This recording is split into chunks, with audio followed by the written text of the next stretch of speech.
우리는 지난 설교에서 요한복음 13장의 서두에 나오는 섬김에 대한 그 가르침을 받았습니다. 주께서 이제 십자가를 지시고 제자들을 떠나셔야 하기 때문에 마지막으로 부탁하는 것입니다. 너희는 섬기는 자가 되라. 그것은 이 세상의 질서와 이 세상의 본성인 권력 때문에 굴림하는 폭력과 다른 세상을 내가 만들기 때문이다. 그렇게 말씀하신 것이죠. 이 세상의 폭력과 굴림하는 권력의 싸움이 아니라 섬긴다는 것은 그 표현상 소극적입니다. 오늘 서로 사랑하라는 그 동일한 내용의 적극적인 가르침입니다. 이 세상의 질서와 다른 경쟁하고 상대방을 굴복시키고 내가 윗자리를 차지해야 되는 것이 아닌, 그러나 권력과 폭력이 만들 수 없는 정말 고급한 천상의 그리고 영원한 영광과 복의 자리로 제자들을 이끌고 약속하고 명령합니다. 집에 가셔서 요한일서를 읽어보시면 특별히 4장에 사랑에 대한 얘기가 많이 나오는데, 거기서 사랑은 뜻밖에도 어떤 덕목이거나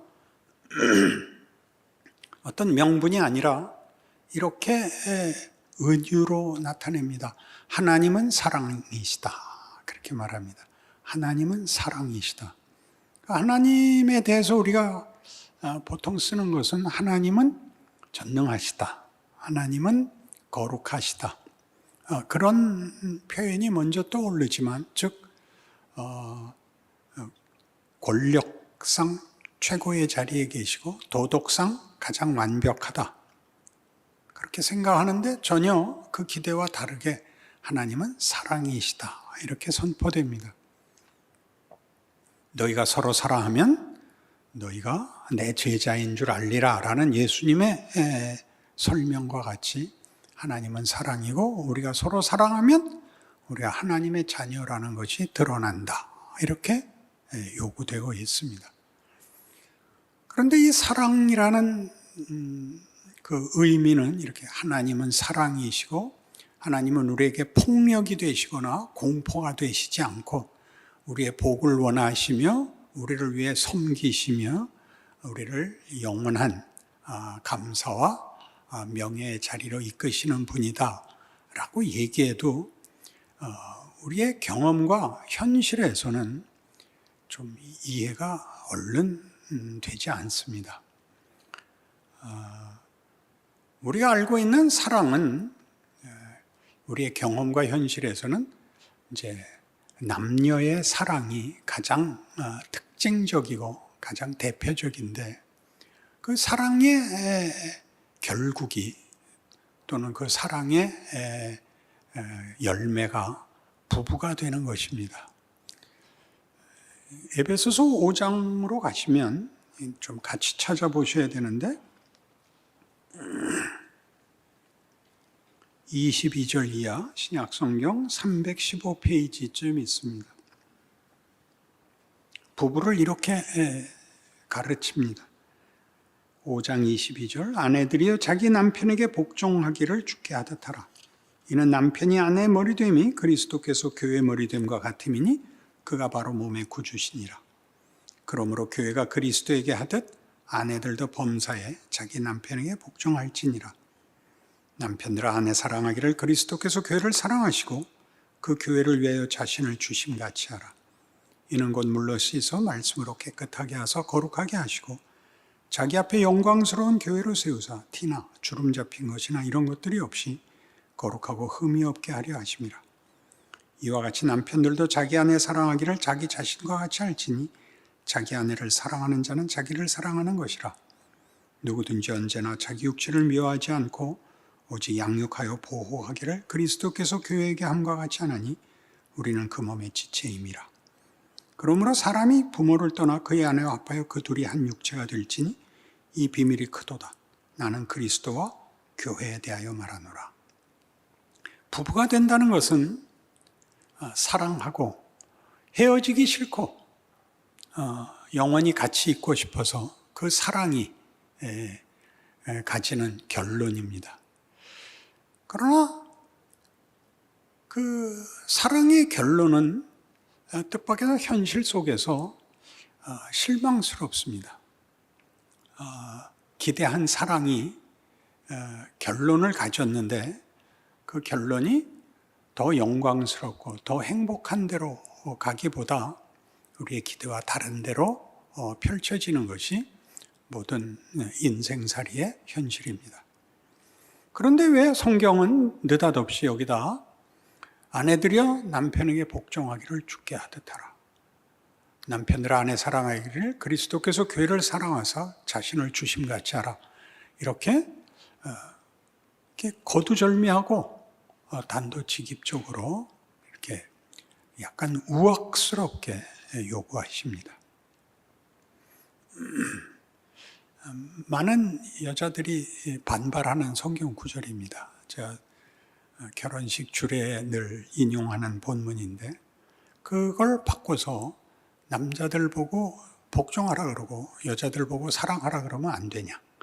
그렇게 할 수 있습니다. 거꾸로 읽으셔도 내용은 같기 때문에 표현이 거슬리면 거꾸로 읽으시고 거꾸로 서약을 하셔도 됩니다. 집안에다가 이렇게 남편들아 아내에게 순종하라. 너는 바보다. 아내가 지혜로운 자임을 인정하라. 아내들아 남편을 사랑하라. 세상에 잘난 사람들이 많이 있어도 네 남편이 최고라고 생각하고 믿음으로 살아라. 그렇게 써갖고 오시면 제가 보증인 박영선 이렇게 써드리겠습니다.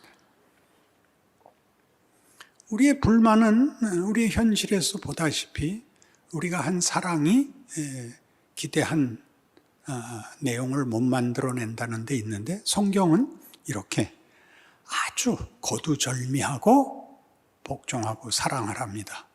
남자가 어때야 되고 아내가 어때야 되는 것이 아니라 그냥 두 사람 다에게 남편과 아내에게 복종과 사랑을 요구하고 있습니다. 어떻게 이런 말을 하실 수가 있죠? 하나님이 이 말에 책임을 지겠다는 전제하에 그렇습니다. 창조주시고 우리를 위하여 그 아들을 보내시고 십자가와 부활을 만들어내신 하나님이시기에 이 말을 할 수 있습니다.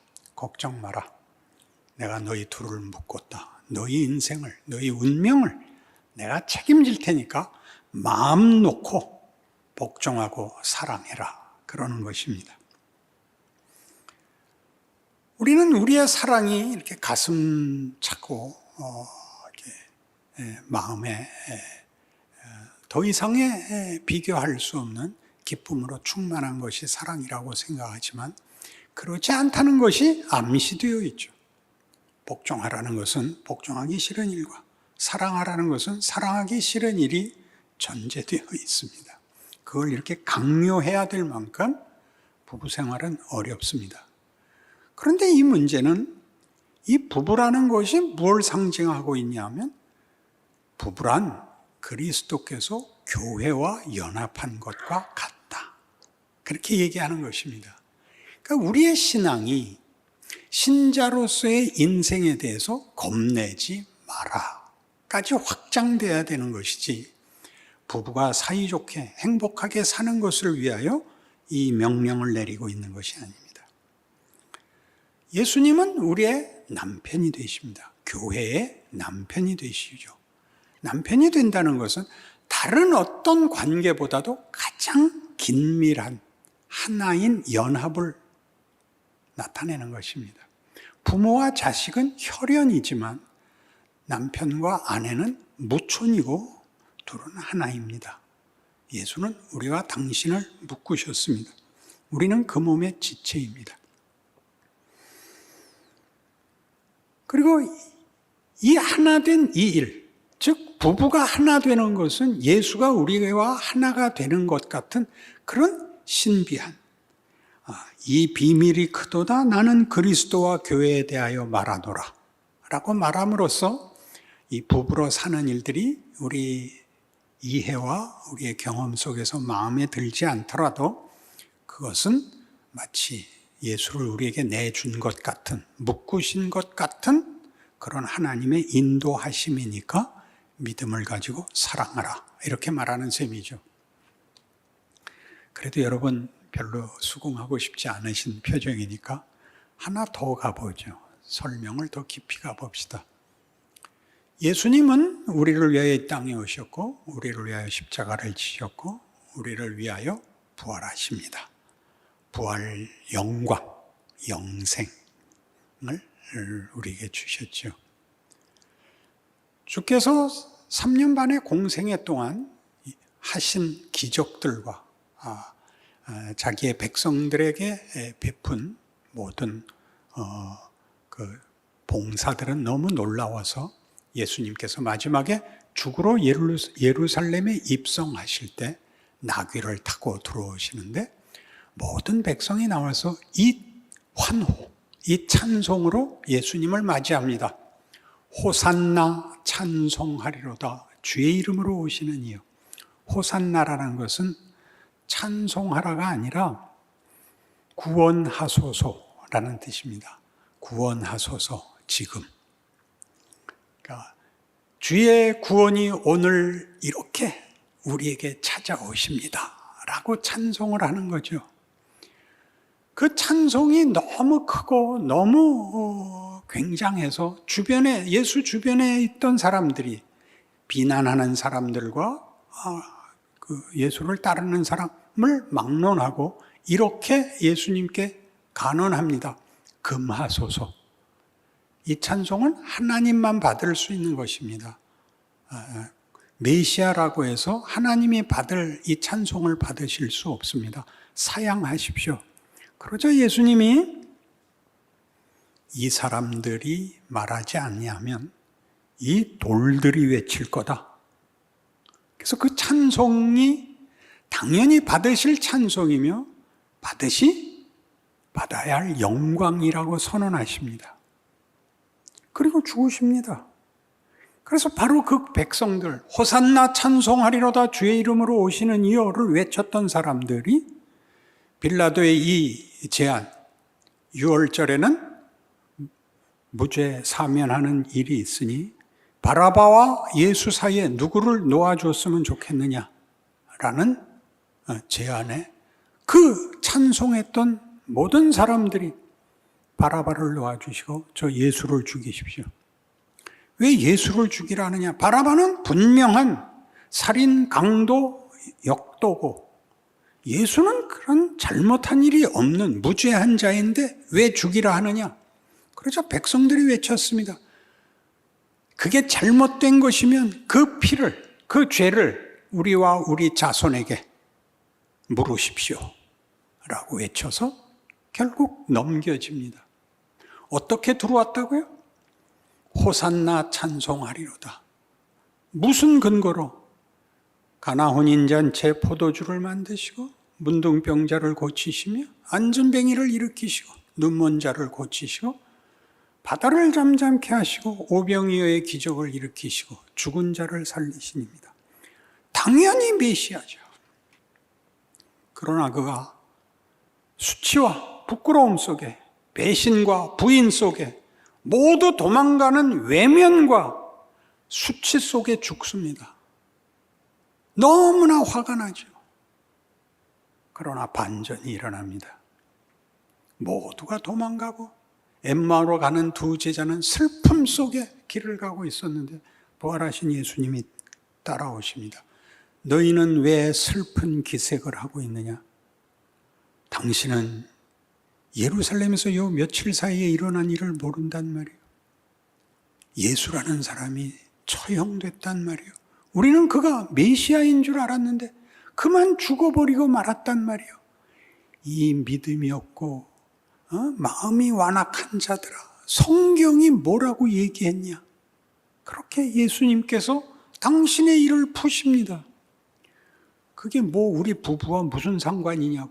우리 다 결혼할 때는 호산나 찬송하리로다, 나의 신랑 나의 신부요, 그렇게 했죠.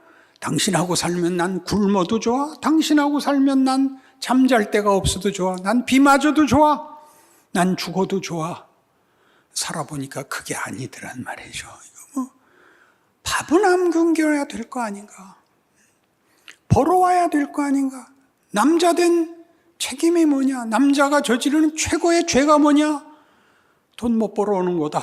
이건 모든 아내들이 겪는 현실이고, 모든 남자가 겁을 내는 것은 나는 집에 들어가는 게 무서워, 집에 호랑이가 있어, 매일 밤 물어뜯는데 난 왜 안 죽고 살아있나 몰라.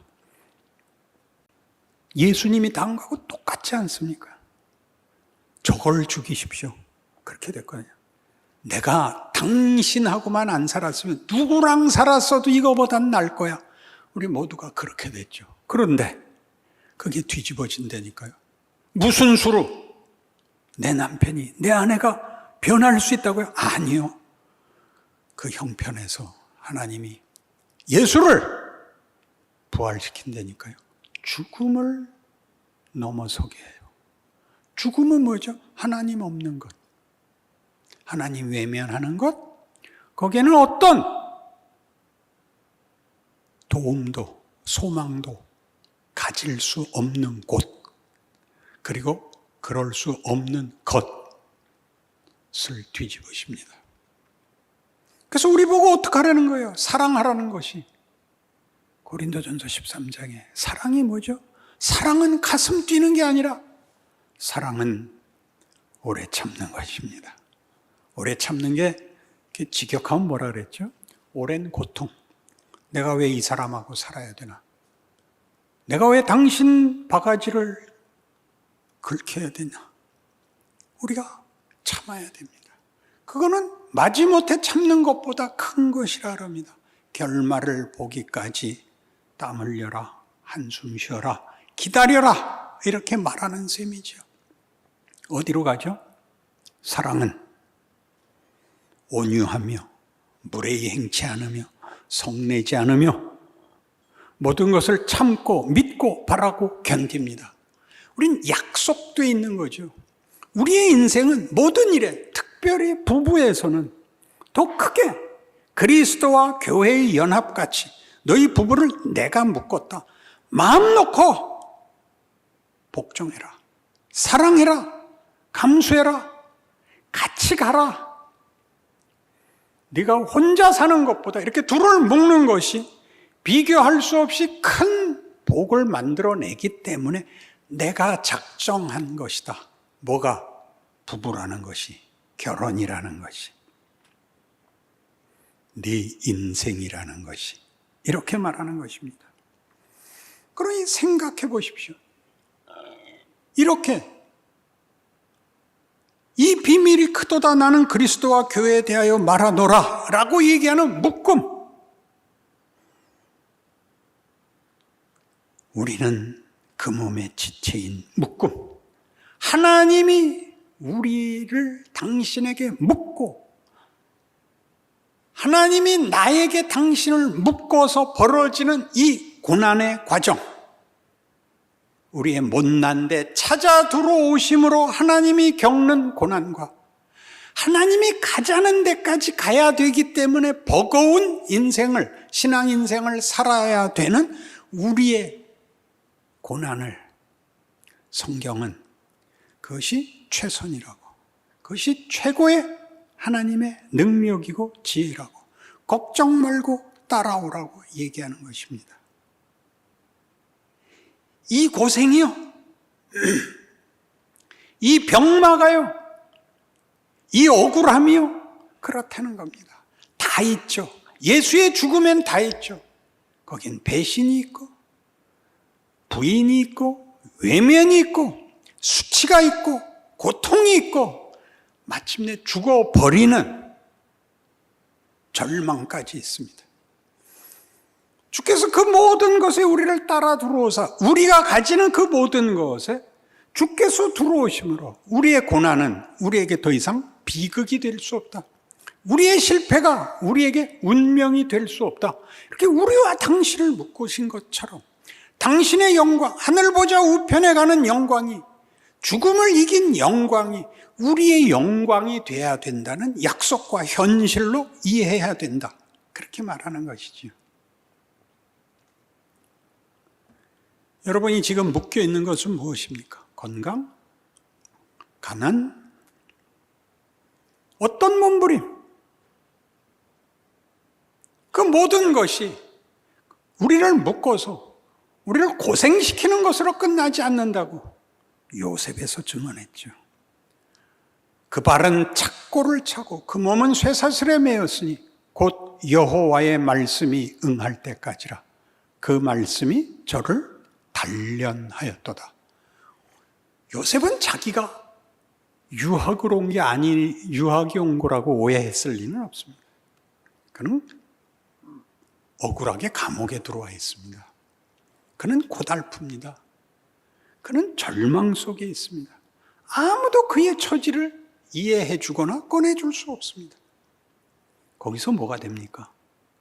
어느 날 총리의 자리에 갔다가 아니라 총리의 실력이 생기죠. 그는 총리에 앉았을 때 다만 지위를 물려받은 게 아니라 그는 실력을 가진 자로 총리가 되어 있음을 알게 됩니다. 그는 백관을 제어하고 지혜로 장로들을 교훈하는 실력이 쌓여 있는 것을 보게 됩니다. 그로 인하여 그의 가족들이 구원을 받고 온 세상이 구원을 받습니다. 놀랍지요? 온 세상에 흉년이 들었는데 양식은 애굽에만 있는 것입니다. 누가 다 준비한 거죠? 요셉이 준비했습니다. 요셉은 어떻게 준비했죠? 넋이 빠진 그 세월 동안 하나님이 그를 단련하셨죠. 모릅니다. 그는 믿음이 있지도 순종하지도 않았습니다. 묶여 있었습니다. 그 발이 착고를 차고 그 몸이 쇠사슬에 매였습니다. 여러분 인생이 그렇지 않습니까? 뭐가 착고인가요? 자식일까요? 뭐가 쇠사슬인가요? 남편일까요? 아내일까요? 그 모든 것이 여러분을 만듭니다. 훨훨 날아가고 싶죠? 날아가면 아마 까마귀나 됐겠죠. 여러분이 원하는 다만 고통을 면하는 것 외에 아무런 기대가 없습니다. 여러분 고민하셔야 되고 결정하셔야 되고 책임져야 되고 문제가 해결되지 않는 살아있는 게 고통인 그것들은 다 진지한 하나님의 일하심입니다. 바울은 어떻게 왔었나 기억해 보십시오. 바울의 사역이 너무 커서 하나님께서 그에게 육체의 가시, 사단의 사자를 줍니다. 그거 빼달라고 3번 기도했더니 주께서 답하시기를 네가 받은 계시가 너무 커서 네가 자고 할까 봐 내가 사단의 사자를 줬으니 다시는 나에게 이 일로 기도하지 마라. 내 능력이 약한 데서 온전하여진다. 걱정 마라. 그렇게 답했습니다. 바울의 생애는 이미 일단 한번 꺾인 인생입니다. 그는 모태로부터 하나님의 택하심을 받은 준비된 자였지만 그는 예수와 예수를 믿는 자들을 박해한 자입니다. 스스로 죄인 중에 괴수라고 고백하는 그런 자기 인생의 절반을 허비한 사람입니다. 그것이 그에게 가장 크게 작용했을 것입니다. 미련했다. 나는 바보였다. 나는 못난 자였다. 나는 만삭되어나지 못한 자다. 그것으로 부족해서 사단의 사자를 보내서 그러하여금 매일 울게, 매일 울부짖게 만들어 하나님이 일을 하셨답니다. 바울은 로마 감옥에 갇혀서 내가 살아있는 게 좋겠느냐, 죽어있는 게 좋겠느냐. 당연히 죽는 게 좋지 않겠느냐. 죽으면 주 앞에 갈 텐데 더 이상 고생이 없지 않냐. 그러나 내가 너희들에게 도움이 될 수 있다면 내가 사는 쪽을 택하겠다. 이렇게 말합니다. 그는 이미 자신의 영광을 넘어 하나님이 나를 통하여 하시는 영광된 일을 위하여 스스로 이 고난을 감수할 수 있는 자리에 나갑니다. 그것이 신자된 인생관이요, 현실이요, 여러분들의 실력이 되어야 하는 것입니다. 로마서 8장에서 우리 잘 아는 이 약속이 있었던 것 기억하십니까? 내가 확신하노니 사망이나 생명이나 기쁨이나 높음이나 아무 피조물이라도 우리 주 그리스도 예수 안에 있는 하나님의 사랑에서 우리를 끊을 수 없으리라. 이런 것들은 왜 외우고 있는 것입니까? 내 현실이 끊어진 것 같을 때 외우라는 것 아닌가요? 이건 아니다 싶을 때 기억하라는 것이죠. 우리 현실은 만만치 않을 거랍니다. 왜 하나님이 이렇게 고통스러운 길을 가게 하는가? 고통이 우리가 생각하는 것과 다른 것이다. 그렇게 얘기하죠. 하나님의 고통, 예수의 고통이었습니다. 신이 그 고통을 가치 있게 최선의 지혜로, 방법으로 쓰고 있다는 것을 안다면 우리의 생애는 훨씬 나아질 겁니다. 우리는 그러나 더 잘해서 쉽게 살면 주를 위해서 더 많은 일을 할 수 있을 거라고 생각해서 고통을 면해달라고 얘기할 수 있습니다. 그러나 조코비치가 이런 신기한 말을 해서 우리 신앙인들에게 도전을 줍니다. 조코비치는 세계적인 인류 테니스 선수입니다. 재작년으로 기억하는데 2018년 윈블던 테니스 결승에서 조코비치와 가장 유명한 테니스 선수인 페데러가 맞붙게 됩니다. 페데러는 최고의 실력을 가졌을 뿐만 아니라 잘생겼고 그리고 인품이 아주 높고 매너나 모든 일에 그리고 특별히 테니스 기술까지도 예술의 경지로 만든 아주 멋진 사나이입니다. 그래서 그 결승은 조코비치에겐 매우 어려웠습니다. 페데러가 포인트를 따면 관중들이 다 일어나서 발광을 하고 환호를 하고 조코비치가 따면 다 같이 신음을 해서 조코비치는 정말 무시무시한 경기를 할 수밖에 없었는데 2대2 동점이 되고 파이널 세트에 가서 6대6까지 동점이 되어서 그 메이저리그 게임의 파이널 세트는 그 마지막에 듀스가 되면 두 게임을 따야 됩니다. 타이브레이크를 안 하고. 그래서 두 게임 따는 연장전을 했는데 12대 12까지 동점이 됩니다. 그래서 이제 타이브레이크를 하죠. 선수들 죽게 생겨서 거기서 조코비치가 이깁니다. 끝나고 시상식을 하죠. 모든 관중은 장례식에 온 것 같이 서서 보고 있습니다. 페데러는 그저 짧은 소감을 이길 수 있었는데 졌던 아쉬움을 토로한 것에 불과했고 조코비치에게 마이크가 가자 조코비치가 이렇게 말을 했습니다. 이런 위대한 경기를 승패로밖에 결론 지을 수 없다는 건 슬픈 일 아닙니까? 인문학적 상식 정도는 있어야 예수도 믿든지 말든지 할 수 있는 겁니다. 여러분 인생이 성공했냐 실패했느냐가 아니라 위대한 인생을 살았느냐 그렇지 않느냐는 누구든지 할 수 있는 겁니다. 져서 멋있는 사람이 있었죠. 같은 조코비치가 2017년에인가 우리 정현이라는 선수하고 호주 오픈에서 16강에서 만났는데 부상에서 회복 중이라 정현 씨한테 졌습니다. 그 아나운서가 마이크를 대고 이렇게 물었습니다. 아직 부상이 다 완쾌되지 않으셨군요. 조코비치가 이렇게 답을 했죠. 승자를 그런 식으로 폄하하지 마십시오. 선수들에게 부상은 모두에게 있는 것입니다. 정현 선수는 실력으로 나를 이긴 것입니다.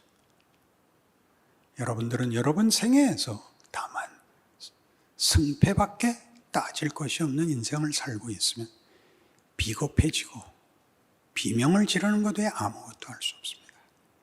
여러분들의 생애가 결말이 주의 손에 있다는 걸 안다면 여러분은 보다 위대한 인생을 살 수 있습니다. 사랑하십시오. 어떻게 해요? 참으시고 기다리시고 좋은 말 하십시오. 여러분 스스로의 인생에 대하여 자부심과 감사가 생길 것입니다. 기도하십시다.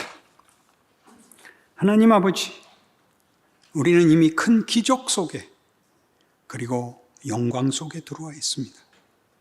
그 기회를 허비하지 않게 하여 주옵소서.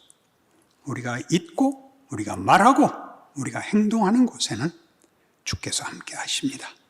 그 큰 영광이 우리의 생애를 통하여 우리와 만나는 모든 사람과 경우 앞에 은혜와 기적으로 드러나게 하여 주옵소서.